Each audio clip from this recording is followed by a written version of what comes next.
이순신입니다. 신은 이미 준비를 마치었나이다.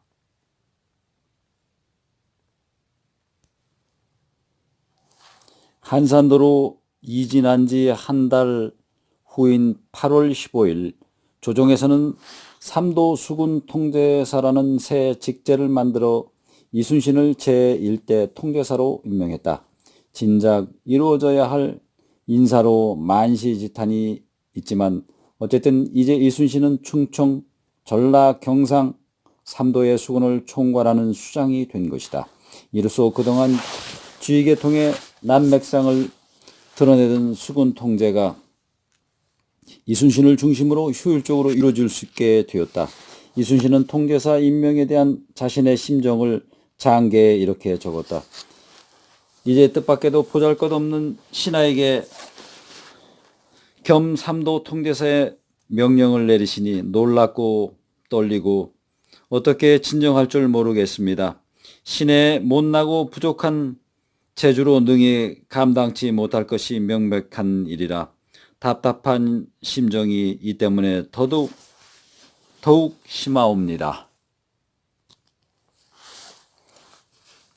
계사년 1593년 중반으로 접어들면서 본격적으로 강화 교섭이 시작되었다. 이 무렵 외와 명 조선의 사정은 어땠을까?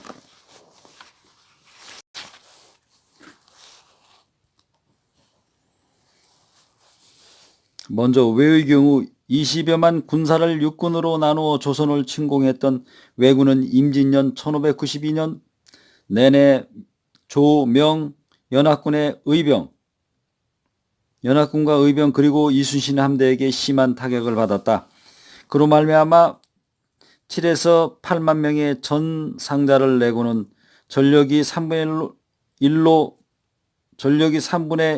1이 줄어들어 조선 각지에 총 12만여 명만 남게 되었다. 그 중에서 아직 남부 지방에 후퇴하지 않고 남아있던 5만의 주력 부대는 1593년 2월 말 한양에 집결해 앞으로의 문제를 논의했다. 왜군은 수륙병진 전략에 실패에 따른 심각한 군량 및 부족을 해결하고 감소된 병력을 충원하기 위해 일단 남부 지방으로 후퇴하기로 결정했다. 그래야 외 주력 부대마저 명과의 기망적인 강화 교섭을 빌미로 4월 18일 한양을 떠나 남쪽으로 철수했다.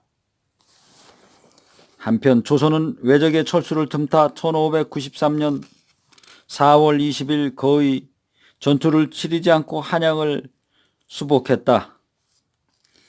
반년 가까이 의주에 머물던 선조는 10월 1일 1년 반 만에 폐허가 된 한양으로 되돌아와 월산 대군의 옛집 지금의 덕수궁에 행궁을 차렸다. 명외 간의 강화 교섭에는 조선의 국익은 철저히 배제되었건만 선조는 속수무책으로 일관했다.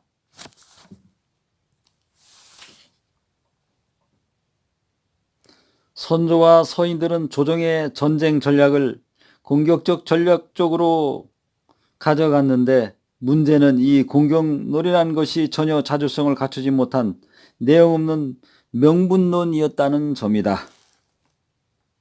그들은 제 나라인 조선의 운명을 자기들의 운명으로 느끼지 않았다.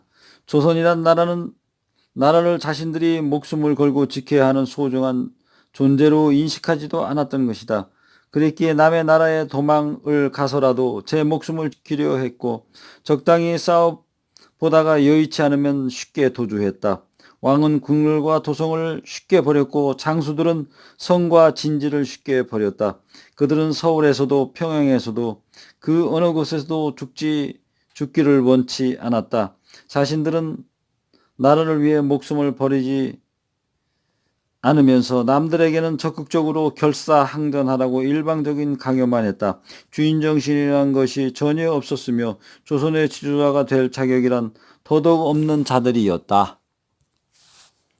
한편 전쟁이 소강 상태에 들어가자 한산도로 이진한 이순신은 정유년인 1597년 2월 26일 체포되어 이곳을 떠날 때까지 무려 3년 8개월 1300여일 동안 한산도 동쪽에 자리 잡은 견내량을 사이에 두고 적과 대치하는 새로운 국면을 맞는다. 이순신은 길목 견내량만 굳게 지킴으로써 힘들이지 않고 적이 쳐들어오는 것을 기다렸다가 먼저 적의 선봉선을 부숴버린다면 수백만 명의 적병일지라도 사기를 잃고 마음이 꺾여 도망가기에 여념이 없을 것이다 라는 생각으로 견내량만을 굳게 지키고자 했다. 이 전략은 사실 그가 한산도로 이진할 당시 벌써 세우던 전략이었다. 그랬던 만큼 그는 한산도에 머무는 4년 가까운 기간 동안 진해만으로 유인하는 외에 이 작전에 한 번도 빠져들지 않았고 공격해오는 유인 선단만 격퇴하면서 견내량을 굳건히 지킬 수 있었던 것이다. 이순신이 계사년 8월 10일 조정에 보낸 왜군의 정세에 대한 보고서를 통해 한산도로 이진할 당시 이순신이 얼마나 답답한 상황에 처했는지 나라의 정세가 어떠했는지를 그의 입장에서 한번 조망해 보기로 한다. 흉악한 무리들이 강화한다 하여 남쪽으로 온다는 말을 듣고부터 신은 슬프고 분통이 쌓여 마음을 가누지 못하겠습니다. 비록 명나라 경략 송웅창의 적을 치지 말라는 명령이 있을지라도 군사와 전선을 정비하여 왜적이 돌아갈 길목을 가로막고서 왜적을 모두 죽이고 신도 죽기로 맹세하였습니다.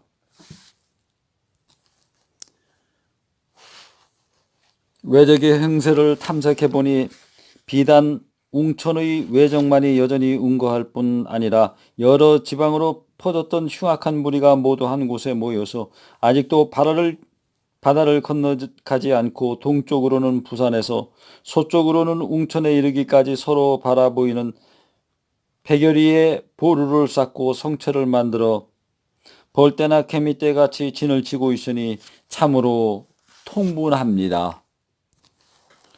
또 외놈들 가운데 3분의 1은 우리나라 사람이 서로 섞여서 일을 하고 있으며 그들 나라에서 군량과 겨울을 지낼 속옷 등을 2, 3일 사이에 연이어 배로 다 실어왔습니다.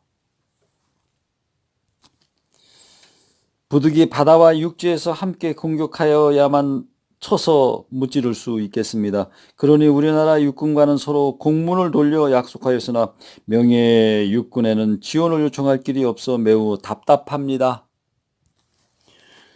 우리 수군은 먼 바다에 진을 친 지 벌써 5개월이 되어 군정이 느슨해지고 날카롭던 기질도 꺾인 데다 전염병이 크게 번졌습니다. 진중에 군졸이 태반이나 전염되어 사망자가 속출하고 있으며 더구나 군량이 부족하여 계속 굶게 되고 굶던 끝에 병이 나면 반드시 죽게 됩니다. 그러니 군사의 정원은 나날이 줄어져서 다시 보충할 수 없습니다. 이 전라 지방은 명색이 온전하다지만 사변이 일어난 지 2년 만에 물자는 텅 빈 데다 명나라 군사를 대접하느라 그 피해가 이미 극도에 이르렀으니 오히려 사변을 겪은 지역보다 심합니다. 또 요즘은 명의 군대가 남쪽으로 내려와서 마을을 넘나들며 재물을 마구 빼앗고 들판의 곡식을 손상 입히니 지나가는 곳마다 거덜이 나고 어리석은 백성들은 이를 보고 흩어지고 달아나 다른 지방으로 옮겨가고 있습니다. 이렇게 바다 위에서 굶고 병든 군사로서 저 소굴에 있는 왜적을 공격하기 위한 뾰족한 계획이 전혀 없으므로 지극히 통분하고 답답하여 정황을 우선 간략히 진술하였습니다. 한산도 생활, 전쟁 재발에 대비하다. 앞서 살펴보았듯이 이순신은 전쟁이 소강 상태에 있을 때는 견내량만 고수하면 된다고 생각했지만 다른 한편 전쟁의 재발에 대해서도 깊이 걱정해 왔다. 특히 그는 명과 외의 강화 협상을 속임수로 보았기 때문에 협상은 반드시 결렬되고 다시 전쟁이 날 것으로 확신했다. 그래서 그의 한산도 생활에서 기본적인 전략 목표는 한편으로는 견내량을 지키지만 궁극적으로는 전쟁의 재발에 대비해 철저한 준비를 해두는 것이었다.